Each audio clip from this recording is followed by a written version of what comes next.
की काय सांगू शकता तुम्ही प्रेक्षकांना आणि तुमची भविष्याची वाटचाल प्रेक्षकांना फक्त एकच सांगू शकतो, जो काही आजचा प्रेक्षक आहे, आजची जी काही 20-25 वर्षाची जी काही तरुण पिढी आहे, चांगलं पाहण्याची, चांगलं ऐकण्याची, चांगलं बोलण्याची त्यांच्यामध्ये क्षमता राहिलेली नाही. आणि प्रेक्षकांना असं वाटतं की गाणे म्हणजेच फक्त तमाशा आहे, गाणे म्हणजेच फक्त तमाशा आहे. तर हा जो त्यांचा गैरसमज आहे हा त्यांनी त्यांच्या डोक्यातून काढून टाकावा. तमाशाचा खऱ्या अर्थानं अविभाज्य घटक ही वगनाट्य आहे. जसं तुम्ही एखाद्या चित्रपटगृहामध्ये पिक्चर बघायला गेल्यानंतर सगळे काही गाणे पाहताय, त्याची स्टोरी पाहताय का, तुम्ही त्या ऑपरेटरला सांगताय ही स्टोरी बंद करून गाणे लाव, असं तुम्ही म्हणताय का? थिएटरमध्ये गेल्यानंतर तुम्ही त्या पिक्चरची स्टोरीज पाहताय का नाही? पिक्चरची स्टोरी पाहायला जाताय ना तुम्ही चित्रपटगृहामध्ये.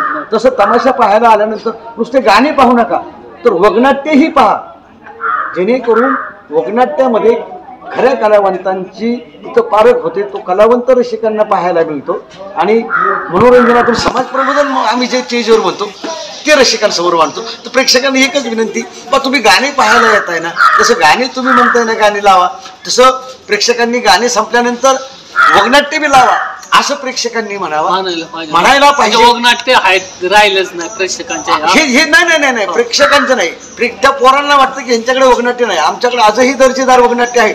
दर्जेदार वगनाट्यामध्ये काम करणारे कलावंत आहेत. आजही आम्ही 20-25 वर्षाचा तमाशा पुन्हा स्टेजवर साकार करू शकतो. परत एकदा ज्ञानेश्वर माझी माऊली, महाराष्ट्र झुकत नाही, धन्य झाली ती पावनखिंड, जन्माला ये इंदिरा, पुन्हा लग्ना आधी कुंकू पुसलं, कधी येशील भाऊराया, कुठे गेली आईची माया, धन्य झाली ती पावनखिंड, रायगडची राणी, असे आजही आम्ही वगनाट्य करू शकतो. बरोबर, असं समजायचं नाही प्रेक्षकांनी की ह्यांना येत नाही म्हणून. आजही तसे कलावंत तमाशामध्ये आहेत. म्हणजे आजही आम्ही त्यांना ते पाठीमागचा तमाशा परत आहे तसा उभा करू शकतो. म्हणून प्रेक्षकांनी जी तरुण पिढी, त्या तरुण पिढीला फक्त एकच सांगू शकतो की तुम्ही जसं गाण्यांचा हट्ट करताना तसं वगनाट्याचा हट्ट करा. मग आता गाणे 10 गाणे झाले, अजून 4 गाणे घ्या, बंद करा आणि वगनाट्य लावा.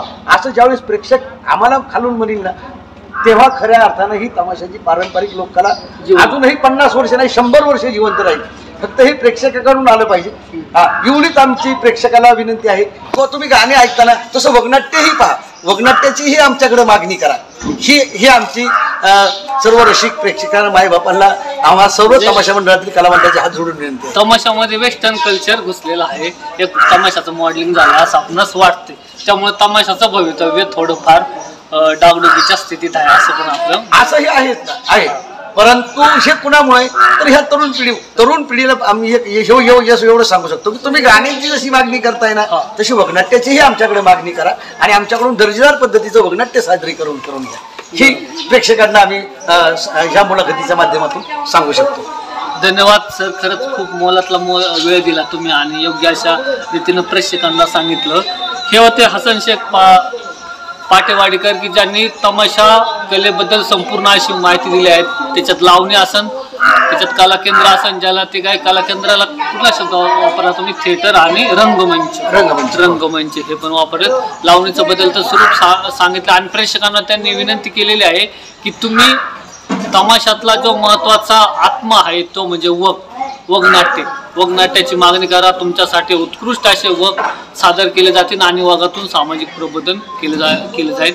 धन्यवाद सर, आपण मोलातला वेळ दिला. धन्यवाद. खरंच आमच्या चॅनलला तुम्ही मुलाखत दिली.